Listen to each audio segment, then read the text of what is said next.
आपने सुना होगा कि भारत के जो काले कुबेर हैं वो मॉरिशस में और स्विट्जरलैंड में पैसा जमा करते हैं, वहां अपना पैसा जमा करके टैक्स चोरी करते हैं।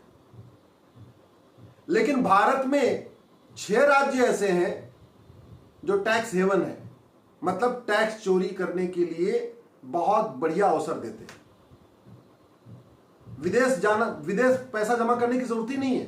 भारत के 6 राज्यों में आप पैसा जमा करिए और टैक्स चोरी करिए, और उस टैक्स चोरी के लिए बाकायदा इनकम टैक्स एक्ट में धारा है, उसको कहते हैं सेक्शन 10 सब क्लास 26।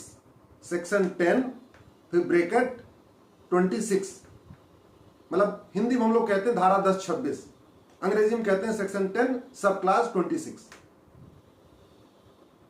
इस सेक्शन 10 सब क्लास 26 के कारण मणिपुर, मिजोरम, नागालैंड, त्रिपुरा, मेघालय और अरुणाचल प्रदेश, इन 6 राज्यों में टैक्स से छूट मिली हुई है।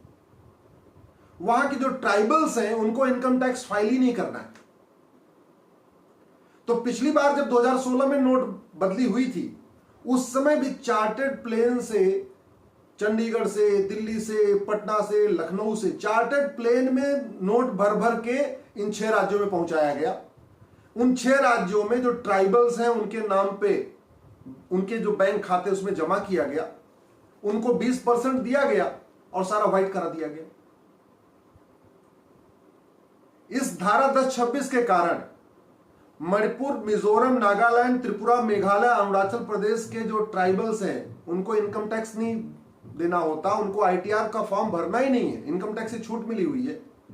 इसलिए पूरे देश के जो सफेद पोश नेता है, नौकरशाह है, काले कुबेर है, जिनके पास बेनामी संपत्ति है, करोड़ों का काला धन है, वो क्या करते हैं, इन 6 राज्यों में ट्राइबल्स के नाम पे पेट्रोल पंप खोलते हैं, शॉपिंग मॉल खोलते हैं, हॉस्पिटल खोलते हैं, बड़े बड़े स्कूल खोलते हैं, मारुति का शोरूम खोलते हैं, टाटा का शोरूम खोलते हैं, मर्सिडीज का शोरूम खोलते हैं, फैक्ट्रियां चलाते हैं, सब कुछ करते हैं, करोड़ों रुपए हर महीने इनकम है। लेकिन चूंकि नाम ट्राइबल का है इसलिए इनकम टैक्स देना ही नहीं, इनकम टैक्स से छूट है। इसलिए मैं कह रहा था ना कि विदेश में तो केवल 2 देश हैं जहां टैक्स चोरी कर सकते हैं, मॉरिशस और स्विट्जरलैंड। भारत में तो 6 राज्य ऐसे हैं जहां सीधे सीधे कानून बना के, कानून में एक धारा जोड़ के, धारा 1026 बाकायदा टैक्स की चोरी की जा रही है। और आश्चर्य की बात यह, गांधीवाद की बात करने वाले सांसद विधायक मंत्री, राष्ट्रवाद की बात करने वाले सांसद विधायक मंत्री, लोहियावाद की बात करने वाले सांसद विधायक मंत्री, समाजवाद की बात करने वाले सांसद विधायक मंत्री कभी इस धारा 1026 को हटाने की मांग नहीं करते, कभी 1 नेशन 1 टैक्स सिस्टम लागू करने की मांग नहीं करते। मैं ये कह रहा हूं अगर ट्राइबल्स को टैक्स में छूट देना है तो केवल इन 6 राज्यों के ट्राइबल को छूट क्यों मिली हुई है? उड़ीसा के ट्राइबल को छूट क्यों नहीं मिली है? उत्तर प्रदेश में भी ट्राइबल है। भारत का ऐसा कौन सा राज्य है जहां ट्राइबल नहीं रहते? गुजरात में भी ट्राइबल रहते हैं, राजस्थान में भी रहते हैं, उत्तर प्रदेश में रहते हैं, हरियाणा में रहते हैं, झारखंड में रहते हैं, बिहार में रहते हैं, मध्य प्रदेश में रहते हैं, छत्तीसगढ़ में रहते हैं, महाराष्ट्र में रहते हैं। ऐसा कोई राज्य नहीं है जहां ट्राइबल नहीं रहते। फिर इन 6 राज्यों के ही ट्राइबल्स को टैक्स में छूट क्यों मिली हुई है? आपको पता है मिशनरियों का गढ़ कहां पे है? पूर्वोत्तर है। अब पूर्वोत्तर क्यों है? क्योंकि वहां पे मिशनरियां ट्राइबल के नाम पे अकाउंट खोल के सारा का सारा पैसा वहां जमा करती हैं, और चूंकि उनको टैक्स से छूट मिली है तो उनका सारा सारा टैक्स बच जाता है।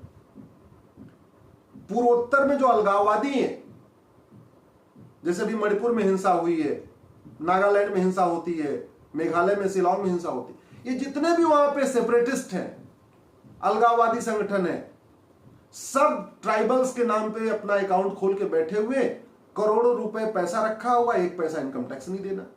इसका दूसरा फायदा ये कि पूरे जो देश भर के जो चोर है, डकैत, ये अपना पैसा वहां ट्राइबल के खाते में जमा करते हैं। ट्राइबल को भी कोई बैठे बैठे अगर 20% कमीशन मिल रहा हो, भाई अगर 10 करोड़ जमा करा दिया और 2 करोड़ बैठे बैठे मिल गया, 1 पैसे का कहते नहीं हिंग लगे ना फिटकिरी।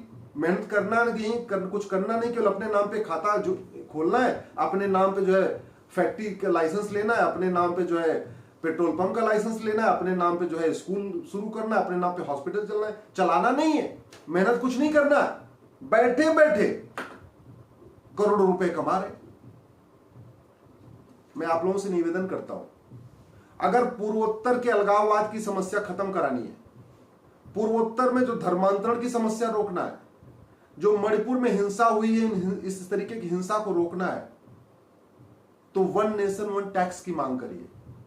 और ये जो काला धन सफेद हो रहा है ना पूर्वोत्तर में जाके, इसको बंद करने की मांग करिए। याद रखिए, सारे के सारे सनातन विरोधी कार्य पैसे से होते हैं, कुछ भी फ्री में नहीं होता। अगर भ्रष्टाचार खत्म हो जाए तो माओवाद खत्म हो जाएगा, भ्रष्टाचार खत्म हो जाए नक्सलवाद खत्म हो जाएगा, भ्रष्टाचार खत्म हो जाए पूर्वोत्तर का अलगाववाद खत्म हो जाएगा, भ्रष्टाचार खत्म हो जाए धर्मांतरण खत्म हो जाएगा, भ्रष्टाचार खत्म हो जाए जो किडनैपिंग है ये खत्म हो जाएगी, भ्रष्टाचार खत्म हो जाए अवैध हथियारों की जो सप्लाई हो रही है ये बंद हो जाएगी, भ्रष्टाचार खत्म हो जाएगा ड्रग स्मगलिंग बंद हो जाएगी। ड्रग स्मगलिंग का भी पूरा का पूरा जो सोर्स है वो पूर्वोत्तर से शुरू होता है। अभी मणिपुर में जो इतनी हिंसा हुई है उसमें ड्रग स्मगलर्स का भी बहुत बड़ा योगदान है, उसमें कुकीज का बहुत बड़ा योगदान है। भ्रष्टाचार खत्म हो जाए तो जो घुसपैठ हो रही है ये भी बंद हो जाएगी, क्योंकि घुसपैठिए घूस दे के आते हैं, घूस दे के राशन कार्ड बनवाते हैं, घूस दे के ड्राइविंग लाइसेंस बनवाते हैं, सब कुछ करते हैं। हमारी सनातन संस्कृति के लिए भ्रष्टाचार बहुत बड़ा खतरा है। भ्रष्टाचार खत्म करने के लिए बहुत सारे स्टेप लेने पड़ेंगे, लेकिन एक जो सबसे जरूरी स्टेप है, वन नेशन वन टैक्स लागू हो। ये धारा 1026 इनकम टैक्स एक्ट की धारा 1026 सेक्शन 10 सब क्लास 26 तुरंत खत्म किया जाए। इस विषय पे कभी चर्चा नहीं होती, इसलिए मैं आपसे निवेदन कर रहा हूं, इस वीडियो को अधिक से अधिक शेयर करिए, अपने सांसद को टैग करके ट्वीट करिए, अपने अपने पसंदीदा नेताओं को टैग करके ट्वीट करिए, वन नेशन वन टैक्स की मांग करिए, भ्रष्टाचार के खिलाफ कठोर कानून की मांग करिए।